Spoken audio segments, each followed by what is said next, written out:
a really large turnout, and I'm like so happy for everyone who came out. So thank you in advance. You are all amazing human beings, even people that I'm not less familiar with. For those of you who don't know, this will be a Dropbox QR, so go ahead and scan it now if you want the score. If you don't, you can share, because sharing is caring.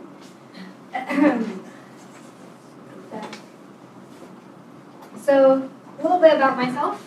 I am a music ed and comp double major, which has been a love-hate relationship all along the way, and I have to thank Cherise for kind of holding my hand the entire way. There were multiple times where I was like, that's it, I'm dropping the comp degree, and she was like, okay, we'll work through it. And so she helped me along, and I'm so incredibly grateful for that. But I was intending when I first came to Metro to only do music education. That was my path. That's what I was going to do. And things don't always work out the way that you would have hoped. I don't know if you guys knew this, but there was like this really big thing that happened in 2020. It was a pandemic. And so that ended up pushing when I would be able to do field observations for student teaching, and I would have to do it via Zoom. And I was like, that's not going to help me. And so I decided to push back when I would do that, but it pushed back my graduation by a whole semester, but it was like the way that it worked.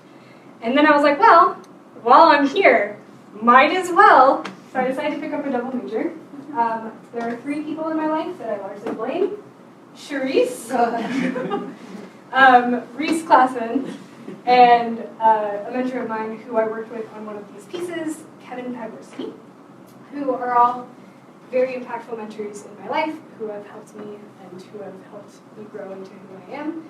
Now, as a composer, I really aim to tell stories and to connect people through stories and then help you all to feel like you can have a place to also share your stories. So come, have a listen. Let's get into some stuff. So, the first piece we're going to see, I'm actually going to do melodies, memories first. Half because the score looks like trash, but it's okay.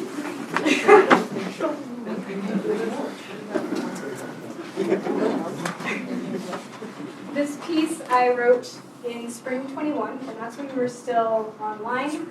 And I remember wondering if we would ever be back to normal. And so I wrote this piece reflecting on things, the memories of the past, that I wasn't sure if I would ever get back. And that was really heartbreaking for me.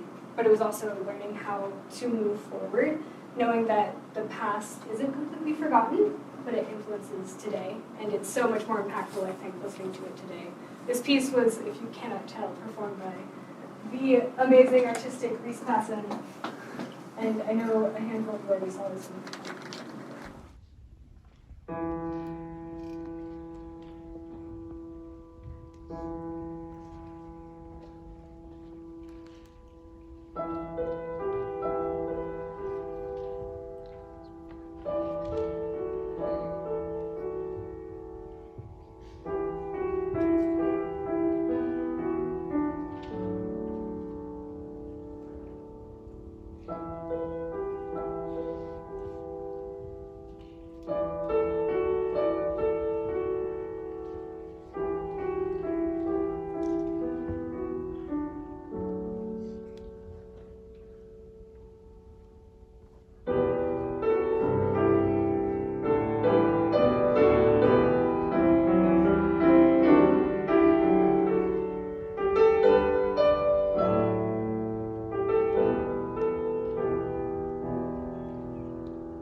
yeah, it was that he's still like I can still feel it. I was happily surprised when I was talking to various people about what they were feeling. They were like, it was this tension, like it was sad, but it was also like hopeful. And I was like, that's exactly what I wanted. And I felt like I was really in tune with my music at that point.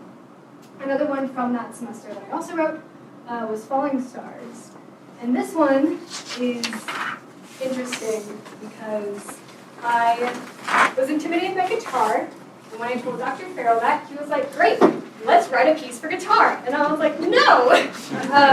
So he threw me into the deep end a little bit. He was like, we'll write a piece for voice and guitar. And so I started writing it. It was like nothing was working. I had some chords going on, but I was like, this isn't working. Well, meanwhile, I had Kevin He was composing a piece of his own, and he was picking a poem, and he was like, oh, here's this poem that I'm working with. We should both come up with a melody. And so I was like, cool, I'll just shift my gear and I'll start writing this piece. And I started writing this melody. That was working. Well, I thought back to one of the basics of comp projects that we had done, where we like wrote all the harmonies first, and then Dr. Farrell gave us the text. And I remember in that moment, I was like, well, I wrote this piece in 5/8. That's not going to work with text. But it ended up being one of my favorite pieces. So I was like, well, why don't I just try to combine these two projects I'm working on and have like the text here, but then think about it harmonically. So I approached this from a harmonic perspective, and it ended up being one of my favorite pieces to date. And it is Lillian Timmons, for those of you who know her, and Esai, Falcon. Yes.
So yeah, that one I focused more on that melodic contours of guitar in particular, to kind of have that like excited, do you still remember? And then a lot of it I just kind of like sang intuitively and like thought about the image in my mind of what this piece was saying and kind of the excitedness and able to share that with people. And I just like wrote very intuitively. I've always been a very intuitive composer. I don't necessarily think very analytically about my stuff, which is one of the ways that I've grown. Pieces very analytically and thinking about them. Next piece is Light Has Shone.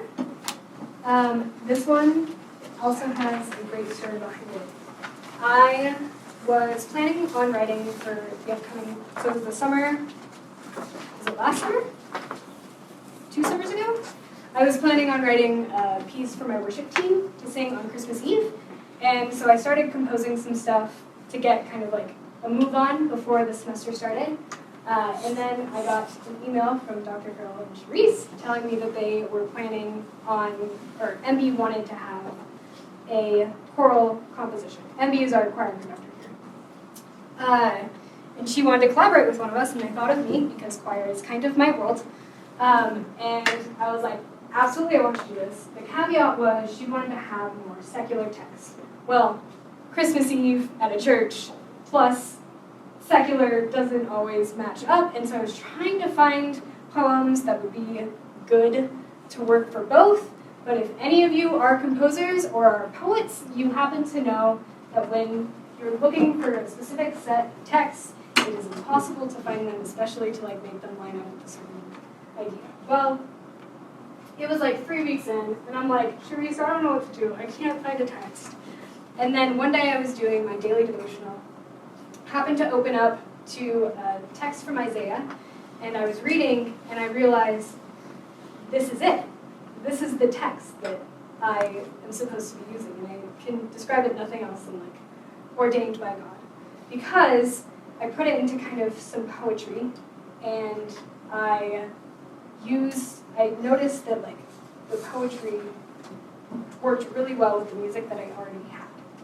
And I I just step back and I say that was all God. Like, it was all Him, because I have no other way of explaining how perfectly it lined up. It has wine glasses, and that's kind of like to create an ethereal sort of wandering vibe. And I'm very interested in performance practice, and so I had 3 soloists kind of wandering in our upstairs or our balcony here in Metro, and they were kind of like wandering in to be like lost and confused. And at the very end, the wine glasses play a perfect fifth. The majority of the piece is in a minor key. At the very end, it just plays that perfect fifth. The way harmonics work naturally is that it naturally amplifies a major third instead of a minor third. So you just get that little glimmer of hope, of light. And I think in these seasons of darkness, when we don't necessarily see what's next, we need that little glimmer of hope that we can't necessarily see, but we can feel.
last one is near and dear to my heart. So, as I mentioned at the beginning, I am a music ed and comp teacher. One interesting thing that Reece had said was that I'm going to be constantly fighting a battle between my educator self and my composer self, because they're both places that I'm really passionate about. And I remember I was like, no, I don't want that to be the case. I want to have both live in a space together. And so I was looking to find a way that I could combine both my educator self and my composer self into one. So most of my lessons for composing were lesson planning. I got to work with the Colorado Chorale under the direction of Kevin T. Pagorski. And he, fellow composer himself, wanted to start raising up the next generation of composers, and so he allowed me to work with the Colorado Chorale. And basically, I came in, and I was inspired by Moira Smiley. She has these things called circle songs, in which you make songs based off of improvisation from each person in the circle. And we had her come in for a session, and I was like, now that's what I want to do. It's a great way to engage with the community. It's a great way to get everyone involved and to feel like they are contributing, and also like break down the barriers of what's this like mystic composition thing. It's like, you know, the artist who's like sitting there like in the middle of the night in a hot fever writing because they have like, all of this inspiration. Like, it's just not the case. Like any good craft, it's something that takes skill that you can work at. So I came in and I began by doing circle songs. I worked with them with an improv first, and then once they had kind of understood that, I got them to then improvise themselves, and I basically took it and I took the little chunks that I was hearing, I wrote them into little cells, and I gave it back to them, and I said, what do you like? What do you wonder about changing? And they would tell me, and I would take it back, and then I would expand on what they did, and then I would come back, and it was just this back and forth process. And so all of the material in here is either created or inspired by our rap. I'm doing it. I'm going back and forth. I wanted to do a little bit of that improvisation with you all. Would you be open for this? Yeah. Great. Okay. This side of my room, we're going to go into a loop. Building a pattern of 4.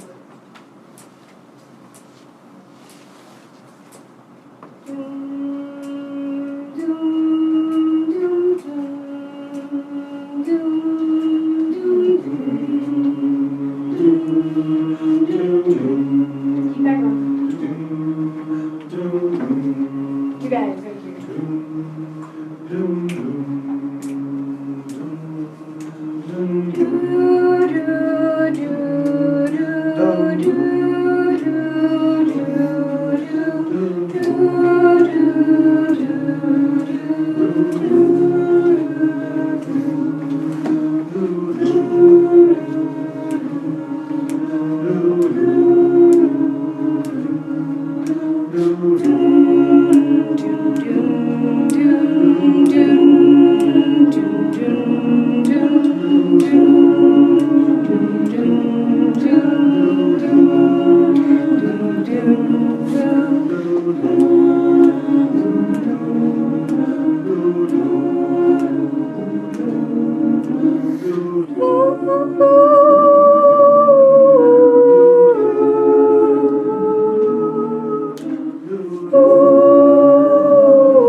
But we did have the pianist play for sake of.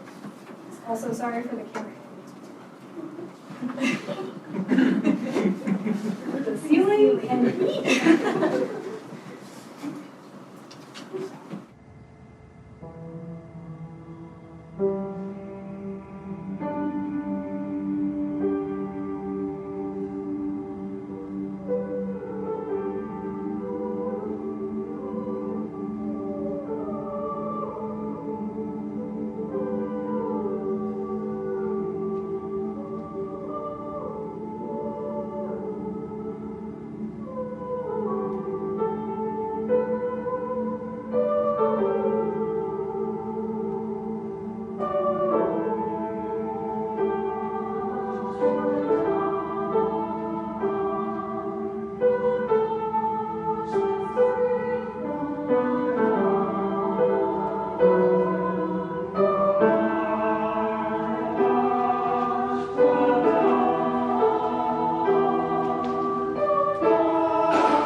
lot, and has actually made me a better educator and composer. They're both influencing each other and helping me to do better through this project. I felt like I became a better composer because I had to figure out, how do I teach this? And I was able to kind of come out of my shell a little bit. I am student teaching next semester, and I will graduate after that. I don't know where yet. I would love to be, my top placements were Netherlands and Colorado Academy. So we'll see where that all ends up. But I would love to end up in either a rural school or like the Colorado Chorale is a group that I grew up in. Their ability to connect communities is really valuable to me, and so I would love to be able to do that. And just continue to make music and to continue to grow. I think this project in itself is going to be kind of that launch pad for me to be able to start doing that. This is like the groundwork for some really cool things. And I'm forever grateful for you to allow me to just experiment and like figure out where I stand to support me even through like my complete chaos and days when I'm like, I can't do this, and supporting me through that. And thank you all for being able to tonight. It's a dream.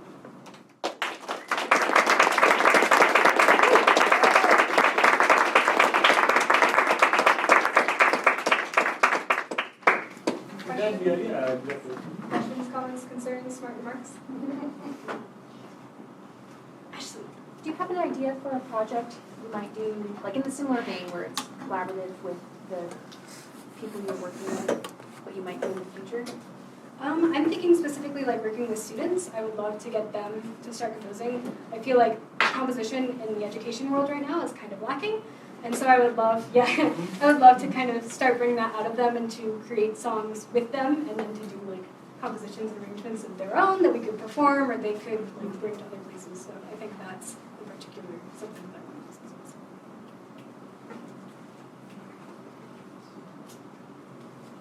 But I am also interested in using it for like instrumentalists as well. Like play some stuff and then we record it and then it's like, cool, I'm gonna take this and I'm gonna do some things with it and like going back and forth with it. Yeah, Kelly. Since you now compose a piece that includes guitar, what's the next scariest instrument to compose for? There's a lot of really scary instruments. There's harp. Harp is really scary. There's organ. Organ's really scary. There's what else is out there? Your like student teaching side project. My students, yeah. Well, it's funny that you mentioned that because I have an internship at MSU and they wanted me to compose for organ. And I started composing and then I was like, I can't do this. You can do it. I can do it.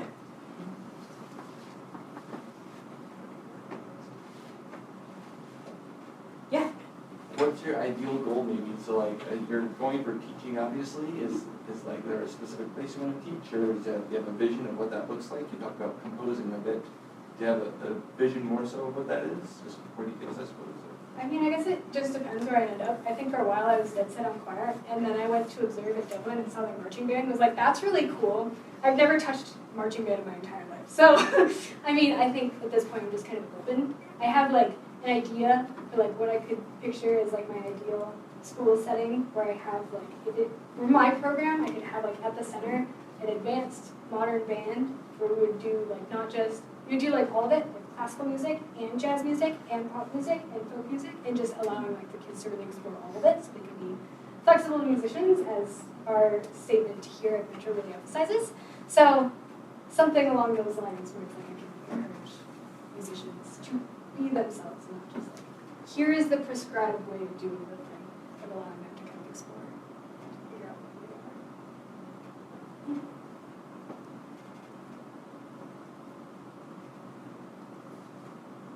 You good?